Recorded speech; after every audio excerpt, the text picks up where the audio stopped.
요한일서 강의 5번째 시간으로 신자들을 향한 조언이라는 제목으로 말씀을 보겠습니다. 이 요한서신은 이 요한이 큰 어려움을 겪은 이 소아시아 교회의 성도들에게 사랑을 담아 보낸 편지입니다. 그래서 이 요한일서 가운데 이 성도들을 향한 격려 또한 사랑의 말들이 많이 있죠. 특별히 오늘 본문을 보면 아이들 또한 청년들, 아버지들로 각각 다른 세대들을 향해 조언하는 내용이 나옵니다. 그런데 여기 나와 있는 이 아이들, 청년들, 아버지들은 단순한 나이로 어린아이들이나 또 젊은 사람들이나 나이 든 사람들에게 조언하고 있다기보다는 신앙적으로 아이와 같은 사람들, 또 신앙적으로 지금 막 성장하고 있는 사람들, 또 신앙적으로 부모의 세대처럼 이제 성숙함을 이루는 사람들에 대한 신앙적 조언이라고 할 수 있습니다. 그렇다면 사도 요한은 신자들에게 어떤 조언을 했나요? 첫 번째로 초신자들은 죄 사함의 능력을 기억하도록 조언했습니다. 12절 말씀입니다. 자녀들아, 내가 너희에게 쓰는 것은 너희 죄가 그의 이름으로 말미암아 사함을 받았으며. 여기 있는 이 자녀들 또한 14절에 나와 있는 아이들은 사실 같은 의미입니다. 단순히 나이가 어린 그런 아이들을 향한 조언이 아니라 지금 예수님을 믿어 마치 이 사도 바울의 눈에는 어린아이와 같은 그런 사람들을 향한 조언이죠. 그런데 이런 아이들과 같은 초신자들에게 첫 번째로 이야기하는 것이 바로 너희 죄가 사함을 받았다라고 하는 사실을 이야기합니다. 그런데 왜 이 초신자들에게 이 죄가 사함받았음에 대해서 이야기를 하고 있는 것일까요? 바로 초신자들이 가장 자주 흔들리고 또한 유혹을 받는 것이 이 바로 완전한 죄 사함에 대한 확신이 흔들리는 것이기 때문입니다. 많은 사람들이 이 죄 사함에 대해서 인간의 행위나 또한 자기가 평소에 살아오던 습관 같은 것을 죄라고 여기기 때문에 바로 이런 관점에서 보면 예수를 처음 믿은 사람들이 너는 이제 죄 사함을 받았다라고 하는 이야기를 들었어도 자기 삶이 금방 완전히 변하지 않습니다. 아니, 이전에 거짓말을 하던 사람이 예수를 믿었다고 바로 거짓말을 안 하게 되나요? 이전에 늘 화내고 싸우던 사람이 예수 믿고 나서 그 다음 날은 완전히 온순한 양처럼 돼서 다시 화내거나 싸우지 않는 사람이 되나요? 그렇기 때문에 금방 내가 예수를 믿어서 죄 사함을 받았다는데 왜 나의 삶에서 전혀 변화가 없지라고 하는 이런 모순을 경험하게 되죠.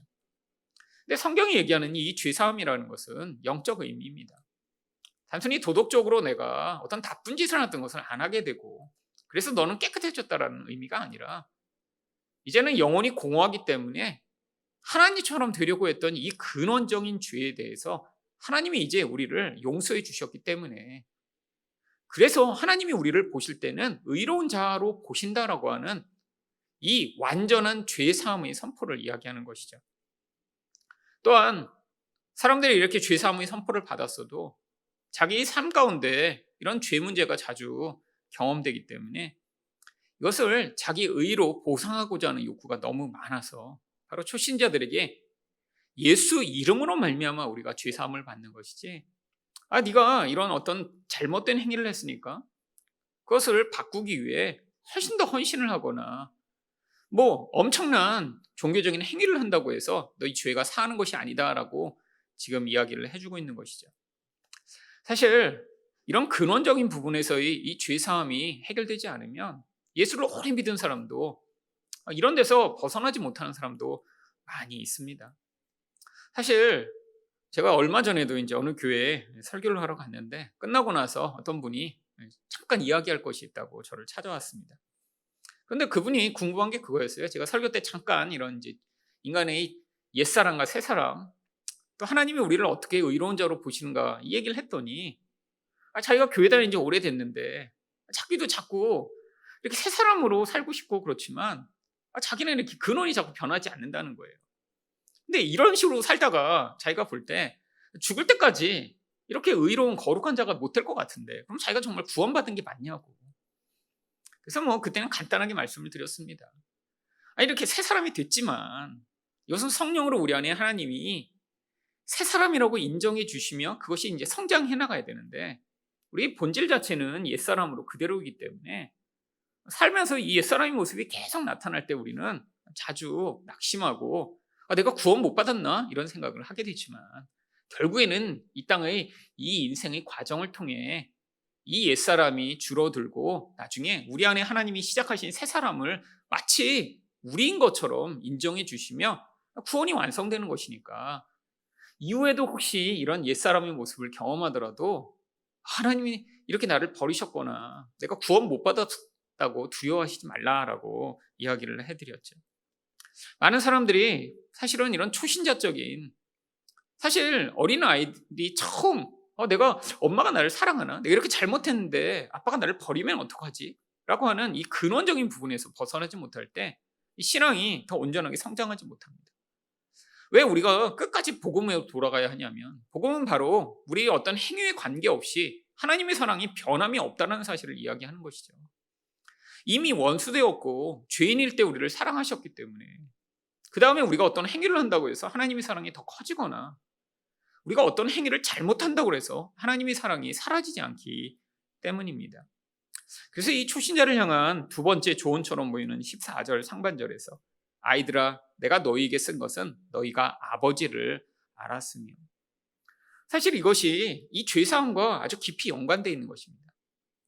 지금 마치 두 가지 이야기를 하는 것 같지만 사도 바울은 여기 있는 초신자 또 성장하는 사람 또 성숙한 사람을 향해 사실 똑같은 조언들을 지금 반복해서 이야기를 하고 있습니다. 결국 이 죄사함의 문제가 하나님을 아는 것과 무슨 관계가 있는 것이죠? 단순히 하나님을 네가 알았다고 얘기하는 것이 아니라 아버지를 알았다. 이게 아버지의 사랑과 연관되어 있기 때문이죠. 여러분 진짜 아버지라면 온전한 아버지라면 자녀가 중간에 잘못한다고 해서 너 이제 내가 호적에서 파버릴 거야. 넌 내 자식 아니야. 라고 하지 않습니다. 물론 행위를 교정하고 바꾸도록 훈육할 수는 있지만 잘못했다고 너는 내 아들이 아니야 라고 할 수 있나요? 하나님의 사랑이 그렇다는 거예요. 그런데 이 구약의 많은 성도들은 하나님을 이렇게 자신이 잘못하면 벌 주고 혹은 자신을 하나님의 백성으로부터 이렇게 하나님 백성 되지 못하도록 내쫓는 그런 무서운 분으로 생각을 했죠. 그래서 우리 아버지를 안다면 그분이 창세기부터 얼마나 계속해서 하나님 백성들을 자기 자녀로 삼으시고 끝까지 그들의 구속을 위해 애쓰신 분이라는 것을 네가 참 안다면 그러면 이 죄의 문제로 말미암아 자기 의로 자기 죄를 벗어나려고 하거나 혹은 자기 잘못 때문에 흔들리는 그런 요동하는 자리에 서지 않게 될 것이다 라고 이야기를 하는 것이죠. 결국 복음 위에서 우리가 초신자만 이제 내가 죄를 다 사함받았으니까 나는 더 이상 죄와 관계없어 라고 이제 그 담대한 확신에 서는 것이 아니라 우리 또한 그 하나님의 온전하신 사랑을 받아들임으로 말미암아 우리 이 자기 의에서 벗어나 하나님과 온전한 관계를 맺어야 할 것입니다. 두 번째로 사도 요한은 신자들에게 어떤 조언을 했나요? 성장하는 자들은 영적 싸움의 승리를 기억하도록 조언했습니다. 13절 중반절을 보시면 청년들아 내가 너희에게 쓰는 것은 너희가 악한 자를 이기었습니다. 여기는 이 청년들은 결국 막 성장하고 있는 이 신앙에서 사실 가장 중요한 시점에 있는 사람들이죠.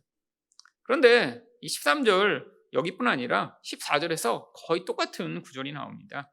조금 내용이 추가되어 있지만 14절 하반절을 보시면 청년들아 내가 너희에게 쓴 것은 너희가 강하고 하나님의 말씀이 너희 안에 거하시며 너희가 흉악한 자를 이기었습니다. 근데 왜 이렇게 신앙이 성장하는 자들에게 악한 자를 이겼다, 흉악한 자를 이겼다라고 이야기를 하는 것일까요? 사실은 이 신앙이 성장할 때 가장 또 큰 유혹과 고민에 빠지게 되는 것이 바로 자기가 이렇게 유혹에 넘어가고 죄에 빠지고 또한 넘어지게 될 때 결국 이 패배로 말미암는 완전한 좌절감과 또한 낙심하는 마음 때문입니다. 많은 사람들이 신앙이 성장할 때 무엇을 가지고 이 신앙적 성장을 이루고 또한 더 성숙하고자 애쓰나요? 대부분 열심을 기울일 때 내가 성장하고 있다고 느끼죠.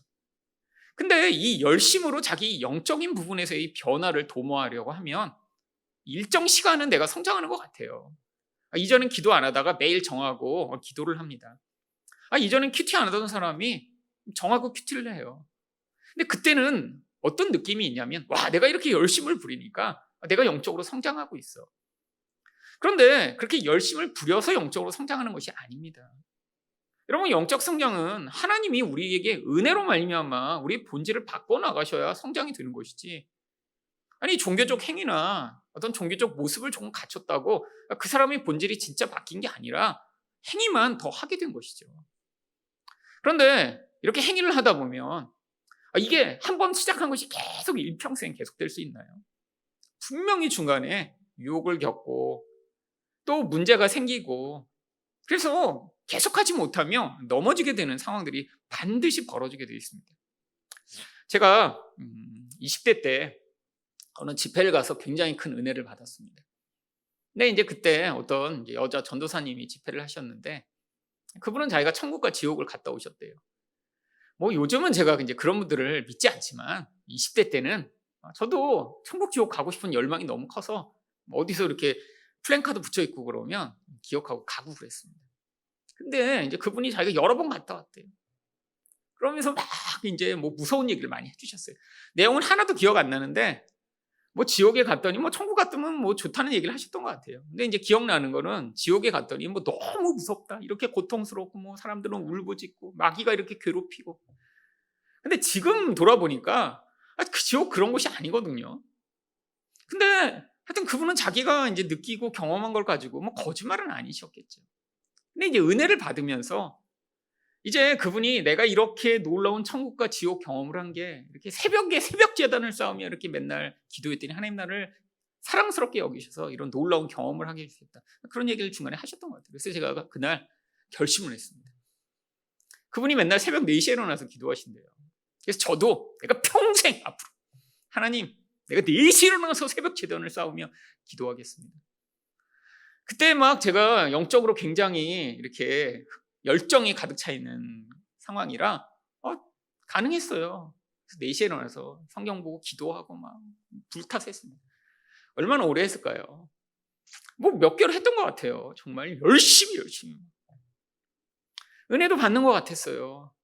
근데 아니 하나님께 맹세도 하고 기도도 하고 그럴 때 그렇게는 할 수 있었던 것 같았지만 시간이 지나서 못하는 때도 있고, 물론 돌아보면 새벽에 이렇게 일어나서 기도했던 시절도 굉장히 길게도 있었습니다. 근데 그게 평생 그렇게 제가 약속한 대로 할 수 있나요? 중간에 믿음도 약해질 때도 있고 어려움이 생기고 그러니까 정말 그렇게 내가 열심히 살 때는 잘한 것 같았는데 금방 제가 실패한 것 같더라고요. 그렇게 되고 나니까 마음에 어떤 마음이 드냐면, 아니 뭐 4시에 안 하면 그러면 7시에 일어나서 그때 기도하면 되는데 내가 아예 이렇게 열심히 하는 거를 안 하면 아예 안 해버리겠다, 이런 마음이 드는 거예요. 이렇게 안 할 바에는 아예 안 하겠다. 극과 극을 왔다 갔다 하는 거죠. 여러분, 왜요? 실패한 것 같으니까요. 내가 유혹에 넘어가서 이제는 내가 완전해진 것 같지 않으니까요. 사실 신앙이 이렇게 성장할 때 열심을 부리다가 이런 자기 열심의 덫에 걸리는 경우가 굉장히 많습니다. 그런데 여러분, 이 승리라는 게 무엇으로 말미암는 승리죠? 우리가 열심히 했더니 막 승리했고 내가 승리한 걸 기억해야지, 이걸 기억하라는 것이 아닙니다. 요한일서 5장 4절과 5절에서 그래서 바로 요한이 이런 조언을 또 하죠. 무릇 하나님으로부터 난 자마다 세상을 이기느니라. 세상을 이기는 승리는 이것이니 우리의 믿음이니라. 예수께서 하나님의 아들이심을 믿는 자가 아니면 세상을 이기는 자가 누구냐.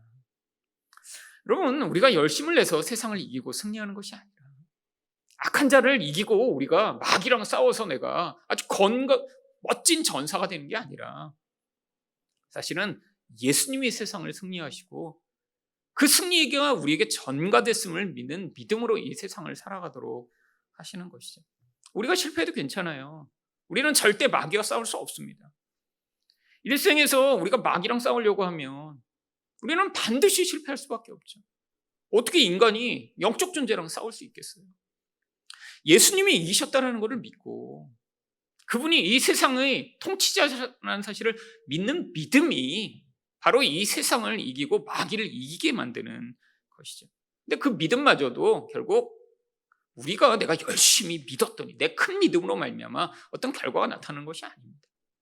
바로 우리는 그 믿음이라는 것을 붙잡는 손을 가지고 예수를 붙잡는 것이죠.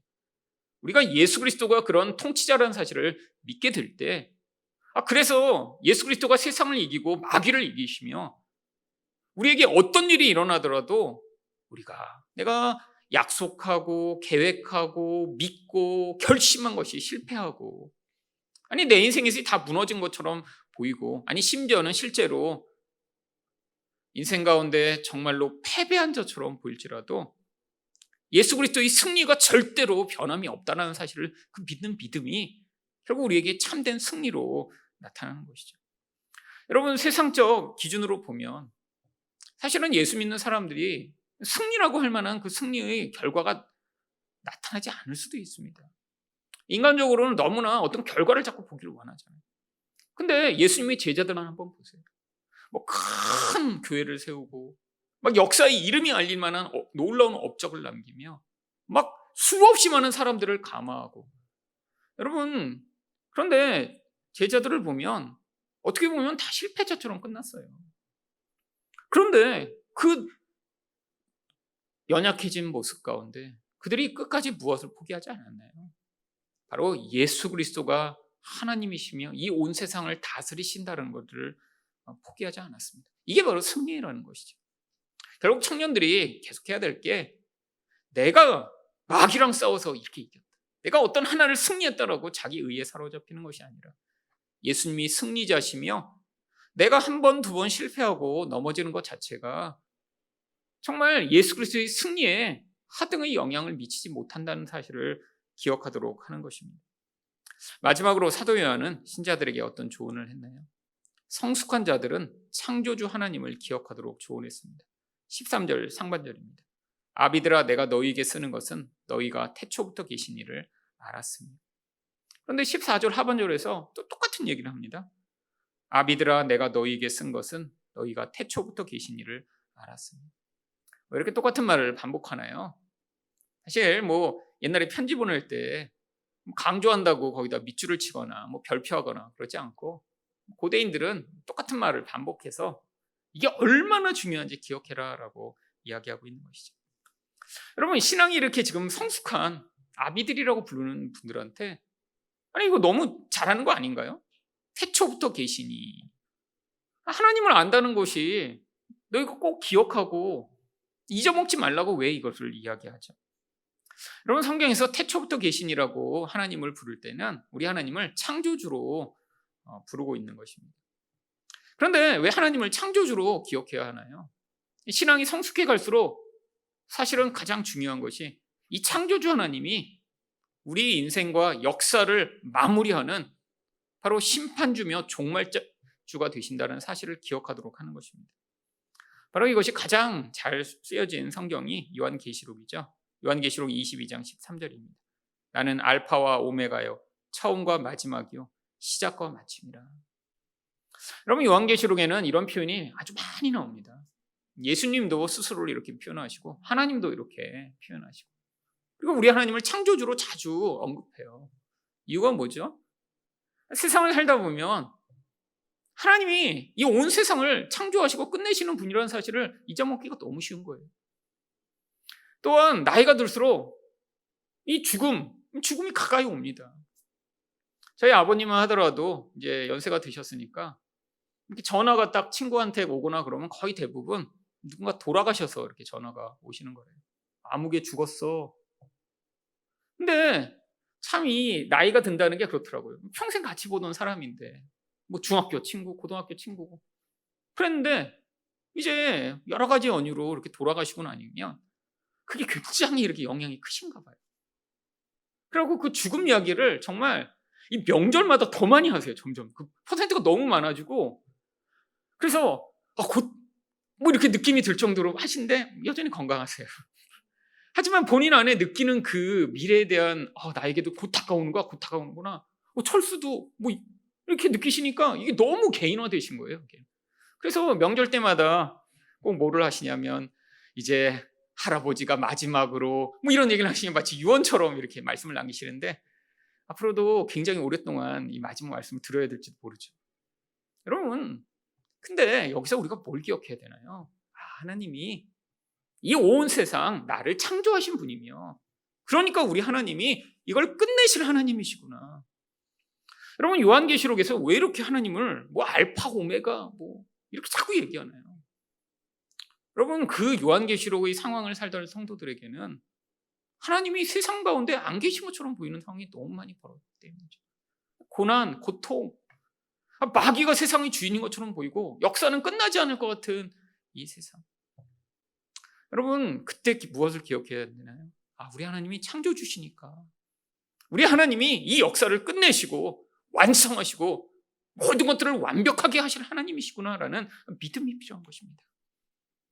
여러분, 신앙이 성숙해져 갈수록 그래서 우리가 이 창조주 하나님을 기억하며 이 하나님을 내가 끝까지 믿으며 내 인생의 완성과 이 하나님 나라의 완성이 반드시 이루어지겠구나를 믿음으로 계속해서 평생토록 진행되어 나온 이 신앙이 아름답게 마무리되는 그런 은혜가 있어야 할 것입니다.